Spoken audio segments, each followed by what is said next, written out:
Welcome to Sekolah Dian Harapan. Sekolah Dian Harapan adalah sekolah Kristen di bawah naungan Yayasan Pendidikan Pelita Harapan. Unit SDH tersebar di seluruh Indonesia, dimulai dari SDH Lipo Village, SDH Cikarang, SDH Makassar, SDH Daan Mogot, SDH Manado, Sekolah Palembang Harapan, SDH Holland Village, SDH Kupang, SDH Bangka, SDH Lubuk Linggau, SDH Medan, SDH Bogor, SDH Jember, dan SMK Meikarta. Dengan misi untuk membangun 100 SDH di Indonesia. Berikut adalah penjelasan visi dan misi, serta kurikulum yang digunakan oleh Sekolah Dian Harapan. Visi SDH adalah membentuk alumni bertumbuh secara holistis. Jadi kerinduan kami bukanlah alumni yang bertumbuh secara intelektual saja, tetapi bagaimana mereka bisa mengenal pencipta mereka, memahami siapa diri mereka, dan mengerti apa tujuan dan panggilan mereka di dunia ini. Sejalan dengan visi tersebut, kami mendidik para murid dengan menghidupi kurikulum yang disusun berdasarkan perspektif Kristen yang alkitabiah, di mana para murid bertumbuh dalam pengetahuan yang sejati dalam setiap mata pelajaran maupun kesempatan belajar lainnya di sekolah ini.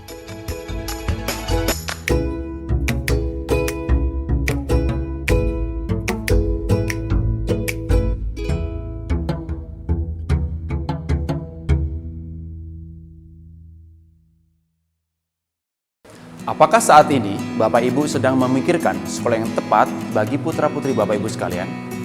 Mari, luangkan waktu kurang lebih 60 menit ke depan untuk mengenal lebih jauh lagi tentang SDA Bangka. Selamat datang di Virtual Open House SDA Bangka 2020.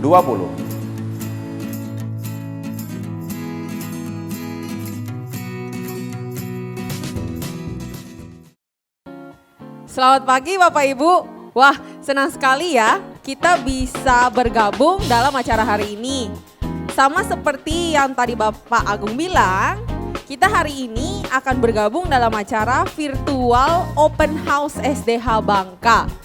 Kami bersyukur sekali walaupun terkendala masalah tempat, kita tidak bisa bersama-sama di sini, tapi kita bisa mengadakannya secara virtual, begitu. Tanpa berlama-lama lagi, hari ini saya sudah ditemani oleh Bapak Teguh sebagai Kepala Sekolah TK dan SD Sekolah Dian Harapan Bangka. Halo Bu Vivin. Iya, Pak Teguh silakan duduk Pak. Terima kasih Bu Vivin. Iya, Pak Teguh, selamat pagi Pak, gimana kabarnya? Pagi Bu, baik Bu, saya baik. Semoga tetap baik-baik saja ya Pak ya. Benar. Pak Teguh, begini, mungkin banyak yang bertanya-tanya, sebenarnya SDH Bangka, Sekolah Dian Harapan Bangka itu sekolah yang seperti apa sih Pak Teguh? Bagaimana dengan visi dan misi Sekolah Dian Harapan Bangka? Apakah Pak Teguh bisa menjelaskannya kepada kita? Oh, pasti dong Bu. Nah, Sekolah Dian Harapan Bangka itu punya visi dan misi Bu.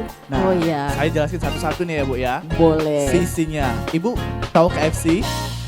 Ayam goreng? Bukan. Nah, visi SDH Bangka itu kami singkat dengan KFC Bu. Oke. Knowledge, ya K untuk knowledge, terus F untuk faith, Oke. terus C untuk character.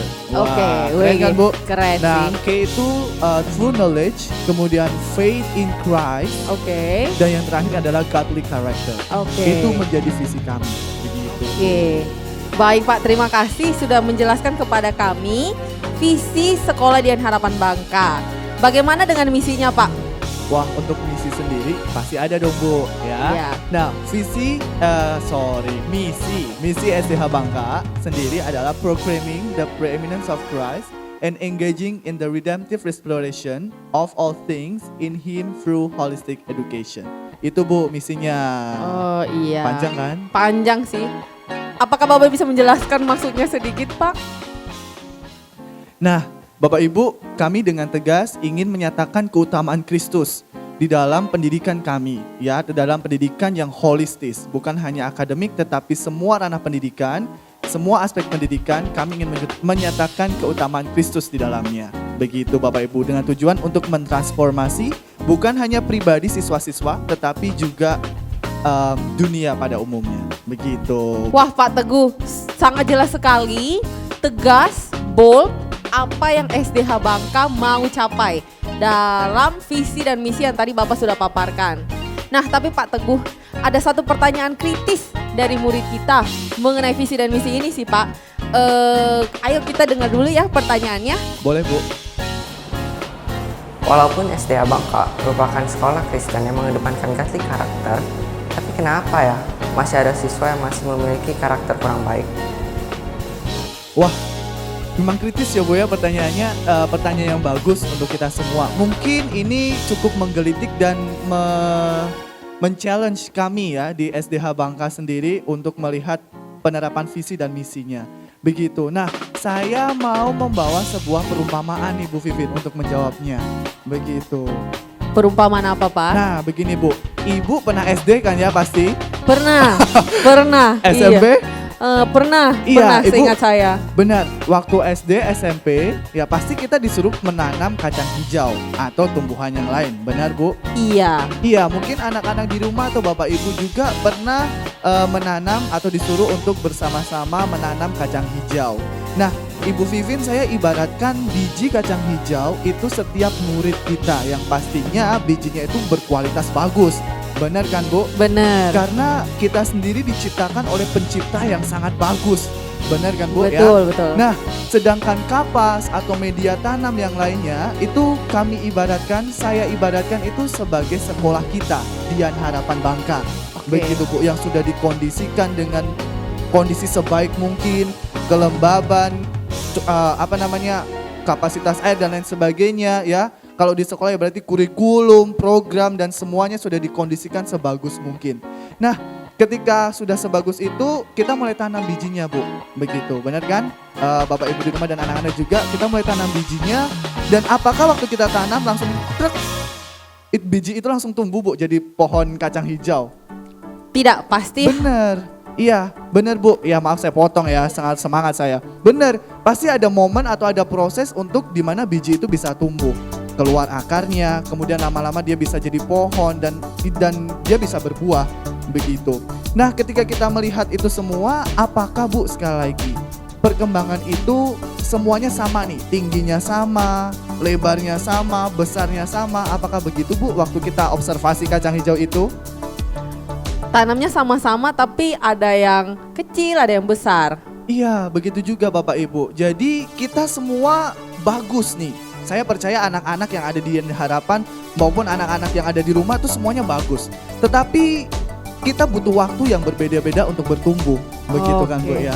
Kita butuh waktu yang berbeda-beda untuk tumbuh. Mungkin ada beberapa anak yang kita bisa tumbuh karakternya dengan sangat cepat begitu ya. Tetapi ada beberapa dari kita semua yang mungkin perlu waktu yang cukup lama begitu untuk beradaptasi, untuk melihat, observasi dan lain sebagainya. Itu dari dalam diri kita sendiri. Tetapi dari luar juga Bu, kadang kacang hijau itu ada belalang, ya nggak sih? Kadang ada hama, kadang atau mungkin ada manusia yang nggak sengaja kepotek, bener, jadi akhirnya patah, ya nggak sih? Selain faktor internal kita sendiri, ada faktor eksternal yang bisa mempengaruhi kita. Ya, di dalam Alkitab disampaikan bahwa pergaulan yang buruk bisa merusak kebiasaan yang baik. Nah, itu juga mungkin yang bisa menjadi faktor yang lain. Bagaimana kita bisa karakternya bisa seperti itu, ya, seperti yang ditanyakan sama siapa tadi Bu namanya? Daiven, Pak. Daiven, iya, terima kasih. Begitu Bu. Jadi saya percaya walaupun beda-beda, tapi pasti setiap kita bertumbuh. Walaupun dalam waktu yang berbeda-beda, pasti ada pertumbuhan di dalamnya. Begitu Bu. Jadi mungkin sekarang kita tidak menikmati itu, tapi percayalah suatu saat kita pasti akan melihat itu. Karena pertumbuhan kita itu adalah proses keseharian Bu, daily proses, bukan instant proses. Begitu Bu. Oke, terima kasih Pak. Berarti yang bisa saya simpulkan, pertumbuhan juga terjadi dalam karakter. tidak secara instan. Betul kan Pak Teguh ya? Benar, Bu. Betul sekali. Nah, kami juga bertanya-tanya Pak, kira-kira bapak-bapak, ibu-ibu Sekolah Dian Harapan itu mengawasi pertumbuhan tuh dari mana sih? Kalau saya pikir kayaknya dari kurikulum. Gimana sih kurikulum SDH Bangka? Aduh, saya penasaran. Untuk mengobati penasaran ini, sebaiknya kita undang yang benar-benar expert ya dalam kurikulum. Siapa lagi kalau bukan ibu-ibu CCTV kita. Oke, jadi kita undang kepada Miss Angel dan juga Miss Ayu untuk bergabung bersama kita. Baik, Bu Vivin, karena ada ibu-ibu CCTV yang akan mengambil alih tempat ini, jadi saya akan meneruskan ke tempat yang lain. Oh, oke. Begitu. Iya, Bapak terima kasih ya. Sama-sama. Iya, sudah menyempatkan waktu. Iya. Iya. Bye-bye Pak. Selamat tinggal, Bu. Terima kasih Bye-bye. semuanya. Oke. Bu Ayu, Bu Angel, kami persilahkan untuk bergabung bersama kami. Baik, sudah bergabung bersama kita semua, dua ibu-ibu yang cantik. Tapi sama seperti yang saya juga bilang, dua ibu-ibu ini ahli dalam menjelaskan kurikulum SDH Bangka. Perkenalkan di depan sudah ada Miss Angel. Hai Miss Angel. Halo Miss Vivi. Oke, dan juga sudah ada Miss Ayu. Hai Miss Ayu. Halo Miss Vivi. Oke, Miss Angel dan Miss Ayu, saya mau bertanya, terutama mengenai apa yang terjadi sekarang. Kita tahu sekarang kita sedang dalam masa pandemi COVID-19. COVID-19 ini juga berdampak dalam proses pembelajaran kita di sekolah. Betul ya ibu-ibu ya? Benar. Nah, apa yang dilakukan SDH Bangka untuk beradaptasi dengan keadaan sekarang? Di masa home based learning ini, kami pun turut mengajak orang tua untuk terlibat dalam proses ini. Bagaimana caranya? Sekolah tentu menyadari benar bahwa orang tua adalah pendidik utama anak-anak. Dan terutama dalam proses home based learning ini, orang tua memegang peranan penting dalam pembelajaran anak. Untuk itu, sekolah menyediakan program yang kami sebut sebagai PALS atau Parents as Learners, di mana untuk saat ini program itu tersedia untuk siswa-siswa di Kindi. Nah, sebelum masa home based learning ini, program PALS sendiri tersedia untuk semua siswa Kindi dan siswa junior. Nah, program PALS ini sebenarnya apa Bapak Ibu? Jadi selama home based learning ini untuk orang tua di Kindi, kami mengajak dan mengundang orang tua untuk hadir mengambil kit pembelajaran yang akan anak-anak pakai selama 1 minggu. Lalu yang terpenting adalah orang tua diberi tips dan dibantu oleh guru bagaimana cara mengajarkan materi pembelajaran kepada anak-anak, juga bagaimana orang tua melakukan berbagai kegiatan pembelajaran bersama anak-anak di rumah. Sekolah pun menawarkan sebuah program, yaitu program home visit. Nah, sebenarnya program home visit ini apa? Kami sadar betul bahwa orang tua cukup kesulitan di masa home based learning ini. Benar ya Miss? Dirasakan juga ya untuk orang tuanya. Nah, di program home visit ini guru secara personal satu persatu datang ke rumah setiap siswa untuk melakukan pertemuan secara langsung. Nah, keuntungan program home visit ini apa? Siswa memperoleh waktu untuk bertemu secara langsung dengan guru dan juga melakukan pembelajaran tatap muka one by one. Nah, tentu saja di masa pandemi ini kami pun memperhatikan keamanan dan protokol kesehatan. Untuk itu saat melakukan home visit, guru-guru sudah dibekali dengan protokol kesehatan dan juga serologi tes sebelum datang ke rumah murid-murid. Seperti itu Miss Vivin. Oke, terima kasih Bu Ayu. Wah, berarti banyak ya di masa pandemi ini sekolah tidak berdiam diri. Benar Tapi sekali. sekolah melakukan sesuatu. Dari sini kita lihat memang untuk junior sendiri memang sudah dipersiapkan, ada home visit, ada juga PALS begitu ya.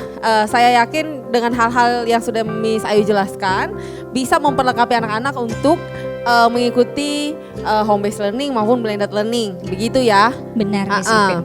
Betul. Nah, terus gimana dengan senior? Sama atau beda nih? Penasaran kan? Jadi untuk senior bagaimana nih Miss Angel penerapannya?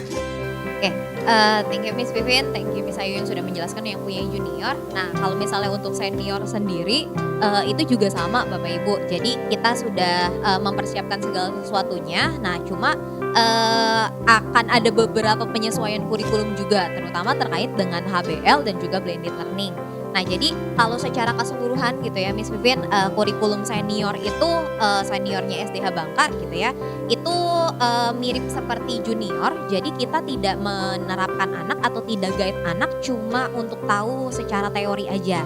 Nah, tapi kita mendorong anak untuk belajar secara reflektif, secara kontekstual gitu ya. Sehingga yang terbangun di anak adalah mereka belajar untuk konstruk pemikirannya mereka atau konstruk pengetahuannya mereka, sehingga ketika mereka belajar sesuatu gitu ya, timbul sesuatu yang baru gitu ya di pemikiran mereka, dan mereka berusaha untuk mengaplikasikannya itu di dalam kehidupan sehari-hari.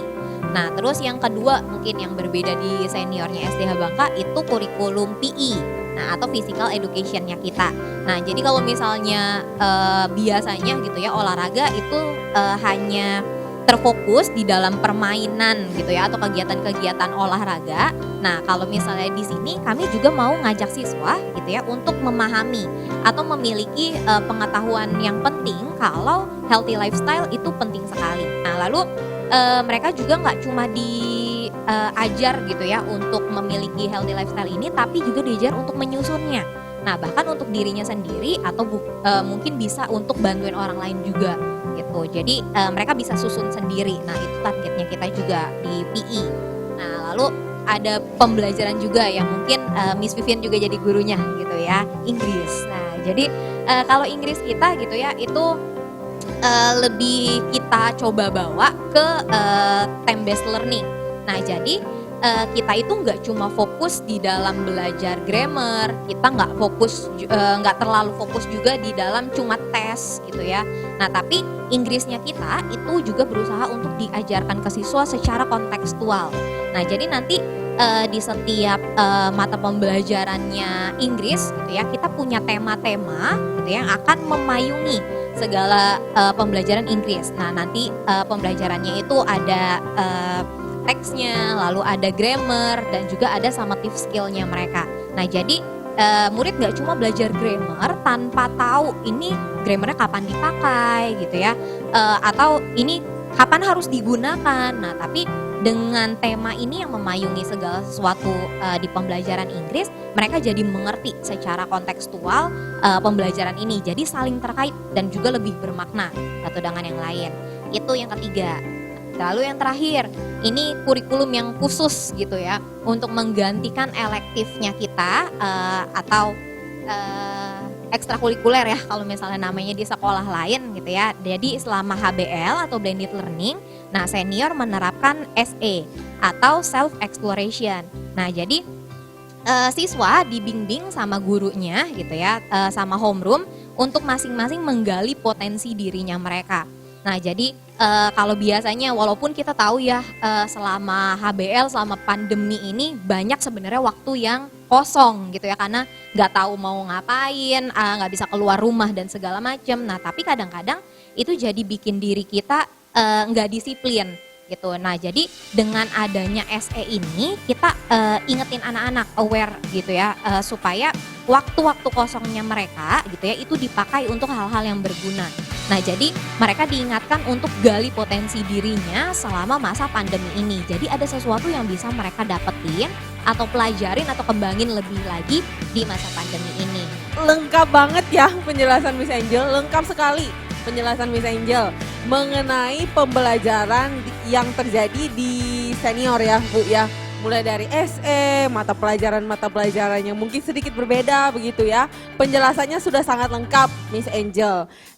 Nah Miss Angel, ada pertanyaan nih mengenai hal-hal yang tadi Miss udah sampaikan. Menurut saya sih pertanyaannya kritis ya Miss Angel ya. Kita lihat yuk pertanyaannya bersama-sama. Apa benar Sekolah Dian Harapan Bangka memberikan banyak tugas? Ya Miss Angel, itu tadi pertanyaannya. Kira-kira Miss Angel bisa memberikan tanggapan sedikit mengenai pertanyaan yang diberikan, jawaban? Ini pertanyaan dari murid ya, Miss? Bener, Oke. muridnya kritis sekali ya, Iya, Bu ya. benar. Thank you yang sudah memberikan pertanyaan dan mungkin kita bisa menjawab atau mencoba mengklarifikasi di sini. Nah, jadi sebenarnya kalau misalnya di dalam setiap pembelajaran sendiri gitu ya, kita para guru gitu ya dan juga para tim leader yang akan ada menyusun guru-guru gitu ya. Nah, kita sudah berusaha untuk menyusun setiap pembelajaran itu supaya ya tidak terjadi hal-hal yang disampaikan sama murid tadi gitu ya. Terlalu banyak tugas gitu ya, tugasnya kesulitan dan segala macam. Nah, tapi di setiap pembelajaran biasanya gitu ya, untuk tugas penugasan sendiri biasanya guru-guru pun akan memberikan sesi-sesi pembelajaran untuk mengerjakan tugas-tugas tersebut. Nah, jadi siswa juga nggak dilepas begitu saja ketika mengerjakan, bisa bertanya ke gurunya ketika saat sesi pembelajaran gitu ya, dan juga tergantung teamwork dia sama teman-temannya yang mungkin kalau tugas kelompok gitu ya, Miss. Nah, tapi tidak memungkiri juga kalau misalnya ada tugas-tugas di kelas, ada juga drilling di luar sesi pembelajaran atau PR gitu ya, di luar sesi pembelajaran. Nah, kalau misalnya hal yang ini gitu ya, mungkin tergantung kita kembalikan lagi kepada murid gitu, Miss. Jadi bagaimana sih murid memanage waktunya, memanage tugas-tugasnya. Nah, apakah dia menunda-nunda atau langsung mengerjakan? Karena kita pun akan memberikan dudet-dudet yang seharusnya itu cukup panjang waktunya untuk dikerjakan. Nah, tapi bagaimana gitu ya kita sendiri sebagai siswa nantinya berusaha untuk mengerjakannya dengan baik. Nah, atau ditunggu banyak dulu, mau istirahat dulu dan segala macam. Nah, jadi mungkin banyak kesulitannya di situ. Tapi kalau untuk banyak, saya rasa jawabannya tergantung kepada muridnya sendiri. Oke, terima kasih Miss. Jadi kalau yang bisa saya simpulkan, yang bisa kita simpulkan bersama-sama ya, jawaban pertanyaan tugas banyak, aduh gimana sih? Nah, jawabannya tergantung. Nah, kita lihat nih, ada satu pendapat dari siswa sendiri yang melihat tugas-tugas ini dari suatu perspektif yang berbeda.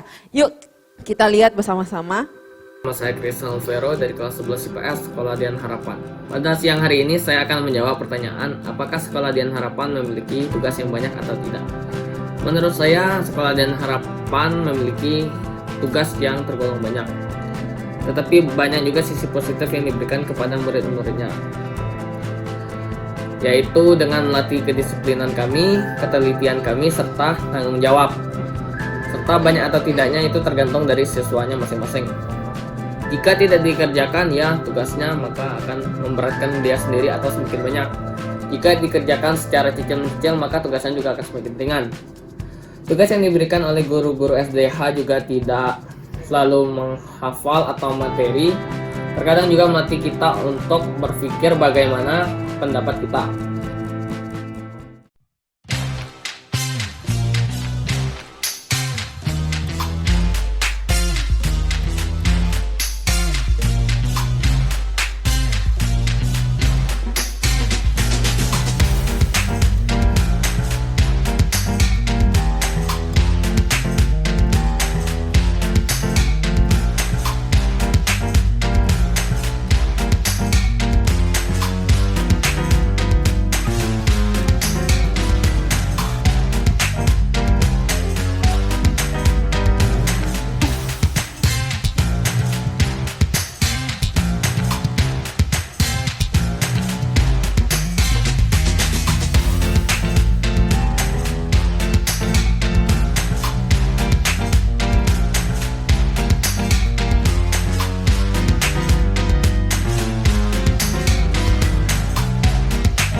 Nah, tadi sudah dijelaskan untuk pandemi ini kita sudah melaksanakan home based learning. kira-kira gimana sih home based learning kita? Kita pakai aplikasi apa gitu ya? Aplikasinya mendukung atau tidak begitu. Untuk penjelasan home based learning sendiri, aplikasinya kita nanti akan dijelaskan oleh salah satu guru ya. Oke, Pak Adit, mungkin banyak yang penasaran nih. Kira-kira kita home based learningnya gimana? Apakah kita buat grup WhatsApp, kita pakai Telegram, Facebook, Twitter, Instagram, atau kita pakai apa nih untuk home based learning? Pak Adit boleh jelaskan sedikit ya? Nah, jadi untuk HBL sendiri, home based learning di Sekolah Dian Harapan Bangka, kita menggunakan salah satu aplikasi dari Microsoft yang dimana yayasan kita juga sudah punya lisensinya, yaitu Microsoft Teams. Nah, apa keunggulannya gitu ya di dalam penggunaan Microsoft Teams di sini? Yang poin paling penting adalah integrasinya. Jadi siswa-siswi hanya dengan menggunakan satu aplikasi ini itu bisa mengakses setiap pembelajaran yang kita punya di dalam kelas, termasuk ada di dalamnya mengetahui tentang penugasan yang diberikan beserta jadwal-jadwalnya, dan juga ada semacam rapot digital, bisa kita bilang seperti itu. Rapot digital dari setiap mata pelajaran yang diberikan, di mana anak-anak pun bisa melihat perkembangannya untuk setiap penugasan yang diberikan, berapakah nilai-nilai yang didapatkan. Dan selain itu juga setiap guru bisa memberikan feedback langsung untuk setiap tugas-tugas tersebut gitu ya. Dan hal tersebut juga bukan hanya anak-anak yang bisa lihat, tapi orang tua pun bisa lihat gitu. Jadi dengan satu aplikasi ini sangat memudahkan di masa seperti ini untuk anak-anak pun tetap bisa belajar dengan baik di samping bertatap muka secara virtual lewat conference-nya. Dan apabila ada materi-materi yang diberikan, presentasi ataupun artikel-artikel yang diberikan oleh guru, nah semua hal tersebut juga terdapat di dalam satu aplikasi itu, dan anak-anak bisa akses mau ambil di mata pelajaran yang mana, semuanya sudah tersedia. Seperti itu. Oke, nah jadi aplikasi yang kita pakai gitu ya, dari yang Pak Adit berikan penjelasan, aplikasinya termaksud lengkap dan terintegrasi. Semua hal yang kita butuhkan tidak perlu kemana-mana. Klik Microsoft Teams, semuanya sudah ada di situ. Betul kan ya Pak ya? Iya. Iya.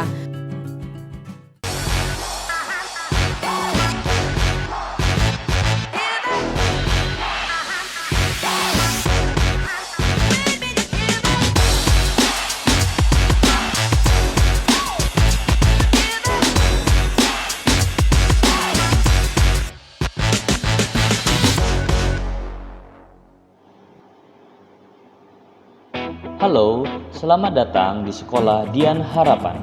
Sebagai salah satu sekolah yang terus melakukan transformasi baik pada ranah people, proses maupun teknologi, SDH menyediakan sebuah ekosistem digital yang akan membantu kegiatan belajar mengajar untuk menjawab tantangan perubahan zaman. Platform resmi yang SDH gunakan saat ini adalah Office 365. Office 365 merupakan sebuah ekosistem digital yang berisi aplikasi-aplikasi buatan Microsoft yang dapat membuat aktivitas digital menjadi lebih efektif dan efisien. Office 365 yang kita miliki dapat diinstal pada 5 gawai pribadi yang berbeda. Para siswa dapat mendownloadnya dari Play Store, App Store, atau download desktop version dari halaman utama office.com. Setiap akun Office 365 yang dimiliki oleh siswa dilengkapi dengan kapasitas cloud storage sebesar 5 TB. Terdapat 2 aplikasi utama yang digunakan untuk kegiatan pembelajaran di SDH, yaitu Outlook dan Teams. Outlook adalah aplikasi yang berguna untuk mengirim atau menerima pesan email, kalender, ataupun grup email. Aplikasi selanjutnya adalah Microsoft Teams. Microsoft Teams merupakan aplikasi kolaborasi yang digunakan oleh siswa untuk berbagai kegiatan kelas digital. seperti personal chat, online video conference, file sharing, project collaboration, dan lain-lain. Para siswa dan Bapak Ibu sekalian nantinya akan dapat mengeksplor secara pribadi tentang fitur-fitur dalam Microsoft Teams ataupun pada Microsoft Office 365 lainnya. Selamat belajar di Sekolah Dian Harapan. Beyond Education, Touching Life. Kok Pak Agung tiba-tiba ada di sini? Bapak mau ngapain? Mau menyampaikan sesuatu. Oh iya Pak, kebetulan karena Bapak ada di sini, saya punya pertanyaan nih. Pertanyaannya mengenai hal yang terjadi sekarang ini, begitu ya. Jadi kalau kita tahu dari Maret itu kita ngadain home based learning seperti yang tadi ibu-ibu sudah jelaskan. Miss Angel, Miss Ayu sudah jelaskan begitu ya Pak ya. Tapi di pertengahan bulan Agustus ada satu anjuran dari pemerintah yang juga disikapi oleh pemerintah daerah sendiri. Anjurannya apa? Anjurannya itu supaya bagi daerah-daerah yang berada di zona hijau dan kuning untuk melaksanakan pembelajaran. Benar kan ya Pak ya? Ya, benar sekali Bu. Nah, mengikuti anjuran ini sebenarnya ada kegelisahan sih Pak, ada keraguan begitu karena walaupun kita di zona hijau, kita di zona kuning, tapi kita tahu kalau pandemi masih ada dan pandemi itu real, begitu ya. Untuk tahap pertama, blended learning yang diadakan oleh SDH Bangka menyikapi anjuran pemerintah. SDH Bangka memang sudah menyelenggarakan blended learning, begitu. Protokol kesehatan seperti apa saja sih yang sudah SDH Bangka lakukan, begitu? Demi menjamin semuanya bisa mengikuti pembelajaran tapi semuanya sehat, begitu Pak. Boleh dijelaskan? Oke, terima kasih Bu. Jadi yang pertama, blended learning yang SD terapkan itu bukan bersifat paksaan, ya. Jadi kita kembalikan kepada orang tua, apakah mengizinkan anaknya untuk belajar onsite di sekolah. Jadi bisa diambil kesimpulan bahwa murid yang belajar onsite di sekolah itu adalah yang diizinkan oleh orang tuanya. Yang kedua, sekolah juga menyiapkan dan juga mempersiapkan infrastruktur yang dapat menunjang penerapan kesehatan untuk mendukung protokol COVID-19. Salah satu yang pertama adalah mengenai hand sanitizer. Kita mempersiapkan hand sanitizer itu ada di setiap lantai. Contoh misal di lantai 1 bisa ditemukan di pos security, resepsionis ataupun di admission. Kalau misal di lantai 2, 3 dan 4, murid bisa menemukan hand sanitizer itu ada di samping tangga. Yang kedua, kami juga menempelkan poster persuasif yang ada di tempat di mana murid bisa mudah untuk melihatnya. Ini contohnya Bu, ya. Saya membawa posternya. Nah, poster ini bertujuan untuk mengencourage murid-murid untuk menerapkan 3 hal ini, yaitu mengenai protokol kesehatan. Yang pertama, menjaga jarak 1 meter, kedua, pemakaian masker, yang ketiga, cuci tangan. Nah, bisa ditemukan poster ini di tangga dan juga di bagian kelas masing-masing. Yang ketiga, membersihkan gagang pintu dan juga railing tangga. Tim kebersihan SDH setiap 1 jam sekali dengan rutin membersihkan railing tangga dan juga gagang pintu tiap kelas. Di awal blended learning kemarin, kita sudah menganjurkan setiap murid dan juga mendorong mereka untuk tidak membuka gagang pintu itu dengan telapak tangan, tapi menggunakan punggung tangan, siku ataupun alat lain, misal ballpoint ataupun buku. Ya. Yang keempat, mengenai tempat sampah. Dulu tempat sampah kita itu ada di kelas dan tempat sampah terbuka. Sekarang tempat sampahnya itu kita ganti dengan tempat sampah tertutup yang mudah ditemukan di koridor. Di tiap koridor itu kita memberikan 4 tempat sampah yang bisa dipergunakan oleh murid. Pak, kalau yang saya tahu, satu poin keraguan begitu ya, mengikuti blended learning, karena kita harus berkumpul dalam satu ruangan, ruangannya ber-AC begitu ya, 15 anak berkumpul begitu.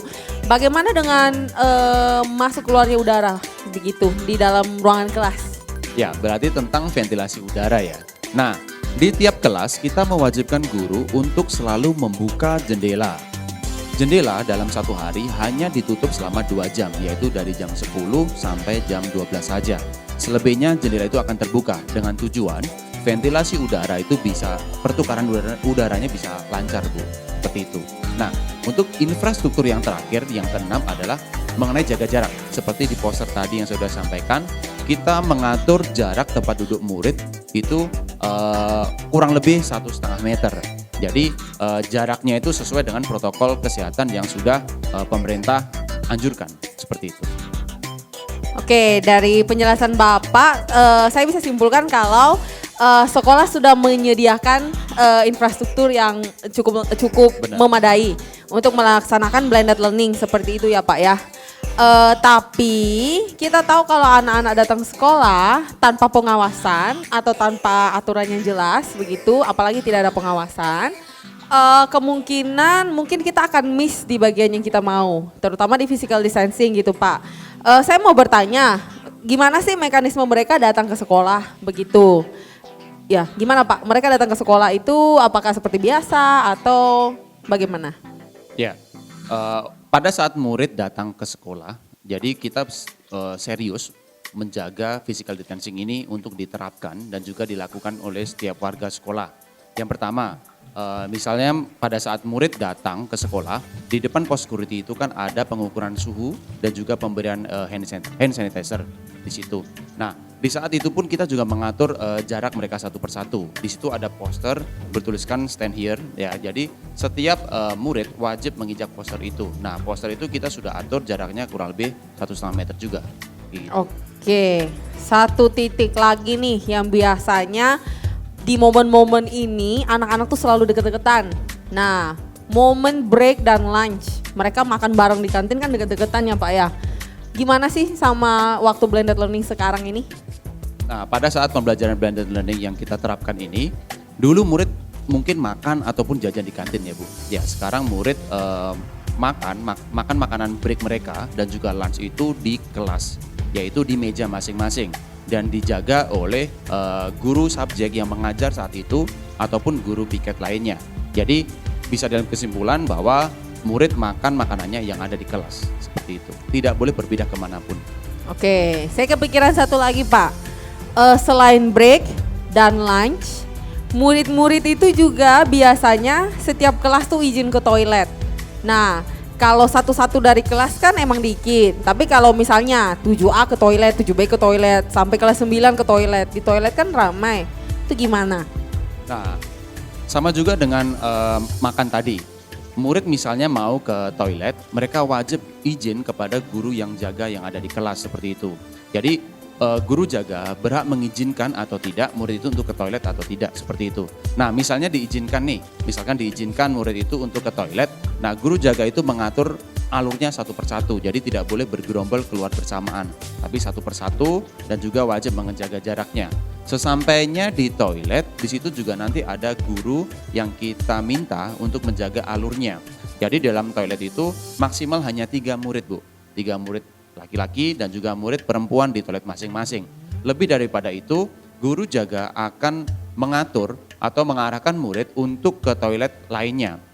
Misal nih, kalau udah penuh maka murid itu diarahkan untuk ke toilet lantai 3 dan sebaliknya. Ataupun misal dua-duanya penuh, kita guru jaga menganjurkan murid untuk antri sambil menjaga jarak, seperti itu. Oke, nah Pak, selanjutnya yang juga jadi poin yang harus kita perhatikan, penggunaan masker di sekolah begitu. Apakah ada rule khusus di sini atau ya udah anak-anak bawa satu masker dipakai seharian atau bagaimana? Nah, berdasarkan jurnal kesehatan ya, kita wajib mengganti masker itu saat 4 jam. Ya, selama 4 jam wajib mengganti maskernya, seperti itu. Nah, kita ada jam khusus yaitu jam 11, tepat 4 jam murid memakai masker. Di situ akan ada bel yang akan bunyi untuk mengarahkan murid mengganti maskernya, seperti itu. Nah, jika murid memakai masker medis, kita menganjurkan murid itu untuk merobeknya dulu atau merusak masker itu, kemudian membuangnya di tempat sampah tertutup yang ada di koridor. Nah, jika murid yang memakai masker kain, mereka wajib menggantinya, kemudian memasukkan masker kainnya dalam plastik dan memasukkannya ke dalam tas mereka, seperti itu. Oke, yang terakhir, pulangnya sendiri bagaimana? Itu juga satu momen yang lumayan riskan karena semua pulang dalam waktu bersamaan. Itu bagaimana? Nah, untuk jam pulang murid, jadi kita menerapkan protokol yang ketat juga kepada setiap siswa-siswa, yaitu hanya murid yang dipanggil namanya melalui speaker kelas ataupun speaker koridor yang boleh meninggalkan ruangan. Jadi murid yang belum dipanggil, mereka tetap stay di dalam kelas itu bersama homeroomnya. Nah, disitulah ada homeroom yang bertugas mengontrol alurnya ataupun menjaga kondisi kelas biar mereka setiap murid tetap stay di meja masing-masing. Itu yang pertama. Yang kedua, setelah murid misalnya dipanggil namanya untuk pulang, mereka wajib langsung pulang, tidak boleh ke loker dan lain sebagainya. Mereka wajib langsung turun, kemudian di tiap lantai pun kita juga meminta guru jaga yang mengatur alurnya. Di tiap lantai dari lantai 1 sampai lantai 4 seperti itu. Nah, tugas guru jaga itu adalah meminta murid pada saat turun itu tidak bergerombol. Mereka tetap menjaga jaraknya dan tidak boleh berdampingan, tetap satu-satu. Nah, sampai di lantai 1 itu juga ada guru jaga yang akan mengatur murid untuk langsung ke parkiran di mana kendaraan mereka berada. Seperti itu, Bu. Oke, berarti dari waktu masuk ke sekolah, break dan lunch, selama kegiatan berlangsung di sekolah, sudah ada aturan-aturan. Aturan-aturan ini gunanya apa? Gunanya itu supaya kita pastikan physical distancing. Oke, jadi physical distancing di sekolah memang diterapkan dengan berbagai cara begitu ya. Semua part dari pembelajaran itu semua ada aturan-aturannya sendiri ya Pak ya. Oke. Nah, seru sekali ya, kita lihat sudah pembelajaran di SDH, ada sudah dijelaskan kurikulumnya, sudah dijelaskan persiapan SDH, apa yang dilakukan SDH untuk melakukan home learning, juga blended learning yang sekarang sedang kita lakukan begitu. Nah, kayaknya kurang lengkap nih kalau kita tidak mendengarkan satu cerita dari orang-orang yang sudah pernah bersekolah di SDH, kemudian sudah sekarang menjadi alumni, dan dia mau sharingkan kepada kita sedikit, kira-kira apa sih yang dia dapat, pelajaran apa yang dia bisa dapat, testimoni dia mengenai Sekolah Dian Harapan begitu. Nah, yang akan memberikan testimoni untuk hari ini adalah salah satu alumni kita. Oke, alumni kita ini bernama Vanessa yang sekarang sedang melanjutkan pendidikannya di Jerman. Yuk kita lihat sama-sama. Halo, nama saya Vanessa Prayogo. Saya salah satu alumni SDH Bangka. Sekarang saya sedang berada di Jerman untuk melanjutkan pendidikan saya. Selama 3 tahun saya bersekolah di SDH Bangka, banyak banget hal yang saya dapetin. Selain hal-hal akademis, misalnya saya jadi semakin disiplin, saya taat pada peraturan, dan saya juga belajar hidup sehat dari pelajaran PI-nya. Dulu waktu PI, makannya harus sehat, kita bikin kayak tabel-tabel kita makan apa, kita juga harus olahraga rutin, jadi terbawa sampai sekarang. Saya juga belajar bikin paper, saya belajar tulis mini skripsi, yang di sini tuh penting banget karena banyak tugas bikin paper gitu. Dan teman-teman saya tuh banyak yang kayak masih bingung-bingung cara nulis daftar pusaka gimana, nulis referensi gimana. Tapi karena saya udah sering dapat tugas gitu, jadi saya semakin lancar ngerjainnya. Dan saya juga banyak tugas presentasi dulu, jadi sekarang kalau mau presentasi tuh lebih luwes, udah tahu gimana cara bikin PPT yang bagus, gestur tubuhnya harus gimana, ngomongnya gimana. Saya juga banyak ikut andil dalam pelayanan chapel, padahal dulu saya sama sekali nggak pernah, dan abis itu jadi sering, saya jadi tahu gimana cara ngiringin musik gereja, saya jadi bisa semakin main musik, karena banyak acara juga, banyak tampil-tampil, jadi percaya diri, kemampuan bermusik juga semakin meningkat. Hal yang paling berkesan buat saya adalah guru-gurunya, karena menurut saya guru-gurunya sangat perhatian sama muridnya. Dari dulu sampai sekarang sering kayak nanyain kabar, sekarang juga masih kadang DM-an gitu. Terus guru-gurunya dulu kalau punya makanan atau punya snack sering bagi-bagi ke murid-muridnya waktu di kelas.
Selamat pagi Bapak Ibu, berikut kami akan menjelaskan langkah-langkah melakukan registrasi online. Berikut langkah-langkah melakukan online registration. Bapak Ibu dapat membuka link registrasi atau dengan QR Code berikut ini. Klik daftar untuk membuat akun. Masukkan nama email dan membuat password. Cek email yang didaftarkan tadi untuk memverifikasi akun. Klik verifikasi email sekarang. Akan muncul pemberitahuan seperti di atas. Klik sini dan Anda akan diarahkan ke halaman sign in. Sign in menggunakan email yang sudah diverifikasi. Langkah selanjutnya, Bapak Ibu dapat mengisi data calon siswa, orang tua, asal sekolah, saudara kandung, dan informasi transfer. Klik submit. Lakukan pembayaran sesuai nomor rekening yang tercantum. Kesalahan mentransfer nomor tujuan rekening bukan tanggung jawab pihak sekolah. Lalu, klik kirim. Akan muncul invoice pembayaran pada email Bapak Ibu. Setelah melakukan pembayaran, silakan klik konfirmasi pembayaran dan lakukan konfirmasi pembayaran. Silakan login kembali ke halaman ini untuk melihat status invoice Anda. Bagian admission akan menghubungi Bapak Ibu dan akan mengirim email notifikasi ke alamat email yang didaftarkan. Silakan Bapak Ibu melanjutkan untuk mengisi e-formulir. Masuk ke registrasi online dengan email dan password yang didaftarkan. Lihat bagian e-formulir, klik bagian lihat formulir. Mohon dapat mengisi e-formulir dengan lengkap. Setelah selesai, di bagian akhir ada 2 kali centang dan klik simpan data. Selanjutnya, Bapak Ibu dapat melanjutkan untuk mengisi kelengkapan berkas. Mohon mengunggah akta lahir, kartu keluarga, dan pas foto. Demikian langkah-langkah melakukan registrasi online Dian Harapan. Setelah Bapak Ibu melakukan registrasi online, pihak sekolah akan menghubungi Bapak Ibu untuk ke tahap selanjutnya, seleksi siswa baru. Oke, performa dari alumni kita, Vanessa, menjadi penutup bagi acara virtual open house kita pada hari ini, begitu. Nah, Bapak Ibu, dari penjelasan yang kita sudah dengarkan di virtual open house ini, jika Bapak Ibu sudah yakin banget, yuk, ayo langsung daftar ke Sekolah Dian Harapan. Kami menanti anak-anak Bapak Ibu di sini.